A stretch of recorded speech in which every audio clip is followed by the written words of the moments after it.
Murphy's Comedy Club, Gallows Humor, Duck Jokes Plus, episodes 169. I am Rod Murphy, and this is Growing Up Poor in Irish Boston, a series of my 1950s era Irish and Boston history, songs, jokes, and stories. Three Micks from Dorchester arrive at the pearly gate. St. Peter says, "Welcome to heaven, you guys from Boston. Pay attention. We only have one rule. Don't step on a duck." The three Hibernians, all from Dod Ave, were clueless as to what St. Peter meant until the gate swung open. Then they saw heaven was full of ducks everywhere. Barney O'Toole didn't last a day. Quack, he stepped on a duck. An angel came up to him, accompanied by the ugliest and nastiest woman Barney'd ever seen. "We warned you about stepping on ducks. Now this woman will be your wife for all eternity." The other two Micks were paralyzed with fear and walked very carefully. You guessed it, Mickey Sheehan about a month later stepped on a duck. Quack. Then another arrived angel with another hideous woman, and this one had really bad breath, too. "We warned you. This is your wife now forever," the angel said. Kevin McCormick, the last guy, decided he would not lift his feet. He would just shuffle for all eternity, and it worked. He scraped his feet on the ground wherever McCormick walked, and he went a whole year without stepping on a duck. Then one day, an angel arrived with a gorgeous Cambridge woman. He was told that this was going to be his wife forever. He figured this Cambridge beauty had to be his reward for going a year without stepping on a goddamn duck. Her name was Moira, so McCormick winked at her and said, "How you doing, Moira?" She shook her head sadly and said, "Not too good. I just stepped on a duck." Well, another duck walks into Murphy's pub and orders a pint and a ham sandwich. Dermot Murphy, the publican, looks at him and says, "Hang on, you're a duck." The duck replies, "I see your eyes are working." "And you can talk," explains Murphy. "I see your ears are working too," says the duck. Then the duck says, "Now, if you don't mind, can I have my beer and my sandwich, please?" "Certainly, sorry about that," says Murphy as he pulls the duck's pint. "It's just that we don't get many ducks in this pub. What are you doing around this way?" says Murphy. "I'm working on the building site across the road," explains the duck. "I'm a plasterer." The flabbergasted Murphy can't believe the duck and wants to learn more about him, but takes the hint when the duck pulls out a newspaper from his bag and proceeds to read it. So the duck reads his paper, drinks his beer, eats his sandwich, bids the publican a good day, and leaves. The same thing happens for 2 weeks. Then one day, the circus comes to town. The ringmaster comes into the pub for a pint, and Murphy takes him aside and says, "You're with the circus, aren't you? Well, I know this duck that could be a big hit for your circus. He talks, he drinks beer, he eats sandwiches, reads the newspaper, and everything." "Sounds marvelous," said the ringmaster, handing him over his business card. "Get him to give me a call." So the next day, when the duck comes into the pub and the publican says, "Hey, Mr. Duck, I think I can line you up with a pretty good job, paying really good money." The duck says, "I'm always looking for the next job. Where is this job?" Murphy says, "At the circus." "The circus?" repeats the duck. "That's right," says the pub owner. "The circus?" the duck asks again. "With the big tent?" "Yeah," Murphy replies. "With all the animals who live in cages and performers who live in caravans?" says the duck. "Of course," says Murphy. "And the tent with the canvas sides and the big canvas roof with a hole in the middle?" persists the duck. "That's right," says Murphy. The duck shakes his head in amazement and says, "What the hell would a circus want with a plasterer?" The Irish are able to joke in extreme situations. It's called gallows humor. Malachi Murphy pulled this joke on his mother. Murphy's father died years ago from a car accident. His car was hit by a train. He died at the hospital several hours later. 20 years later, Malachi pulls this prank. Murphy says, "Mom, remember when Dad was in the hospital after the accident in the oxygen tent and Father Dempsey came in and kneeled down to give him the last rites?" His mother says, "Yeah, I remember that." "Well, do you remember that Dad passed Father Dempsey a note just before he died?" said Murphy. "Father Dempsey never got a chance to read it before Dad died. When the priest came out to talk to us, he gave me the note at the time, and I was too upset to read it. However, the other day I found the note and read it. You should read it too." He then read it aloud to his mother. It says, "Father Dempsey, you are kneeling on my oxygen hose. Get off it." Pure gallows humor. And more gallows humor. 98-year-old Mother Superior Margaret Murphy was dying. The other nuns gathered around her bed trying to make her last times comfortable.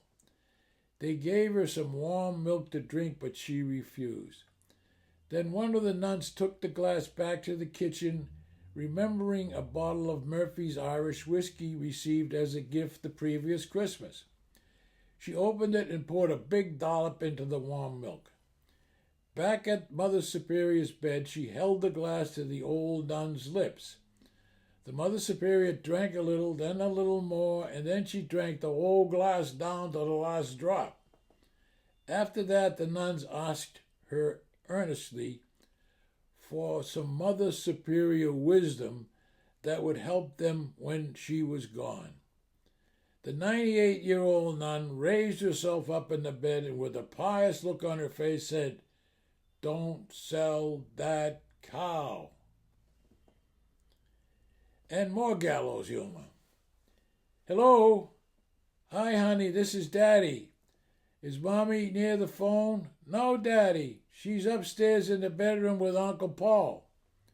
After a brief pause, Daddy says, "But, honey, you don't have an Uncle Paul." "Oh, yes, I do. And he's upstairs in the room with Mommy right now." And a brief pause. Okay, then. This is what I want you to do. Put the phone down on the table, run upstairs, knock on the bedroom door, and shout to Mommy that Daddy's car just pulled into the driveway." "Okay, Daddy, just a minute." A few minutes later, the little girl comes back to the phone. "I did it, Daddy." "And what happened, honey?" he asked. "Well, Mommy got all scared, jumped out of bed with no clothes on, and ran around screaming. Then she tripped over the rug, hit her head on the dresser, and now she isn't moving at all." "Oh, my God. What about your Uncle Paul?" "He jumped out of the bed with no clothes on, too. He was all scared. And he jumped out the back window into the swimming pool. But I guess he didn't know that you had drained the pool last week to clean the pool. He hit the bottom of the pool, and he isn't moving either." Long pause. Then Daddy says, "Swimming pool? Is this 617-486-5731? Patty Murphy went to the sheriff's department to report that his wife was missing. Murphy says, "My wife is missing. She went shopping yesterday, has not come home." The sheriff says, "What is her height?" Murphy says, "Gee, I'm not sure. A little over 5 feet, maybe?" The sheriff asks, "Her weight?" Murphy says, "I don't know. Not slim, not really fat." The sheriff says, "The color of eyes?" Murphy says, "Never noticed." The sheriff asks, "The color of her hair?" Murphy answers, "It changes a couple of times a year. Maybe dark brown?" The sheriff says, "What was she wearing?" Murphy answers, "Maybe a skirt or shorts. I don't remember exactly." The sheriff asks, "What kind of car was she driving?" Murphy says, "She was driving my truck." The sheriff asks, "What kind of truck was it?" Murphy answers, brand new 2026 Ford 150 King Ranch 4x4 with the EcoBoost 5.0L V8 engine, specially ordered with a manual transmission. It has a custom matching white cover for the bed, custom leather seats, and a Bubba floor mat. Trailering package with a gold hitch. DVD with navigation, 21-channel CB radio, 6 cup holders, and 4 power outlets. Added special alloy wheels and off-road Michelins. Wife put a small scratch on the driver's door. At this point, the husband started tearing up and choking up. The sheriff says, "Don't worry, Murph. We'll find your truck." A doctor and a lawyer are chatting at a party, just trying to relax, but every 5 minutes someone interrupted the doctor. "Can you look at this rash? My back's been killing me. Does this mole look weird?"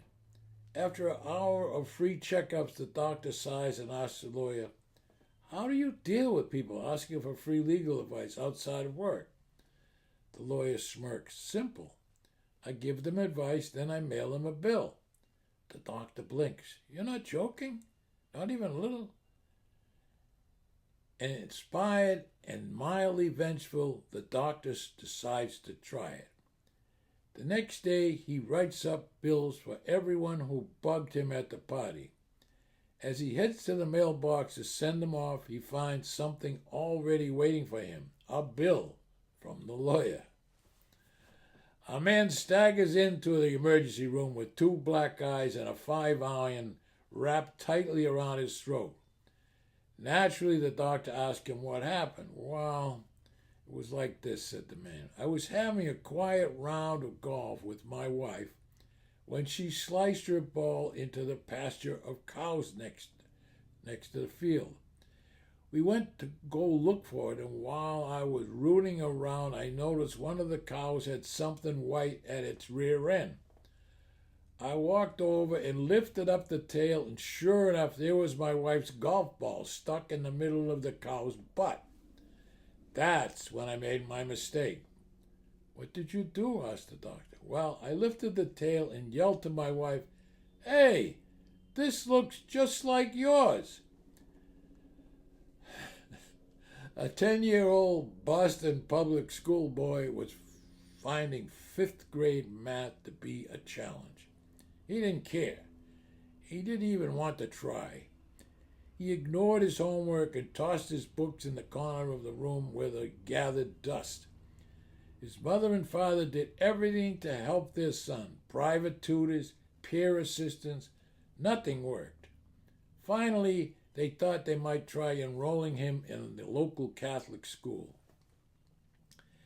After the first day of school, the boy walked into the house with a stern expression on his face. He walked right past the parents and went straight to his room, where he quietly closed the door. For nearly 2 hours, he toiled away in his room, with math books strewn about his desk and the surrounding floor. He emerged long enough to eat, and after quickly cleaning his plate, he went straight back to his room, closed the door, and worked feverishly on his studies until bedtime. Overjoyed, she and her husband rushed into their son's room, thrilled at the remarkable progress of their young son. "Was it the nuns that did it?" the father asked. The boy only shook his head and said no. "Was it one-on-one tutoring, the peer mentoring?" asked the mother. Again, the boy shrugged no. "The textbooks, the teacher, the curriculum?" asked his father. "Nope," said the son. "It was all very clear to me right away at that Catholic school." "How so?" asked his mother. The boy said, "When I walked into the lobby and I saw that guy that nailed to the plus sign, I knew those people don't fool around." This is Rod Murphy. Thank you for viewing or listening to my YouTube and podcast episodes. I really appreciate it. If you enjoy them, please hit the subscribe button does not cost you anything, and it helps me to grow my audience. Again, my thanks. Note, some of my viewers and listeners have asked how they could comment on my episodes. There is a note at the top of each episode. It's called Send Us a Text. Click that, and you would be able to comment. Also, former redhead at protonmail.com is my podcast email if you would like to contact me. So it's former redhead, I used to have red hair, former redhead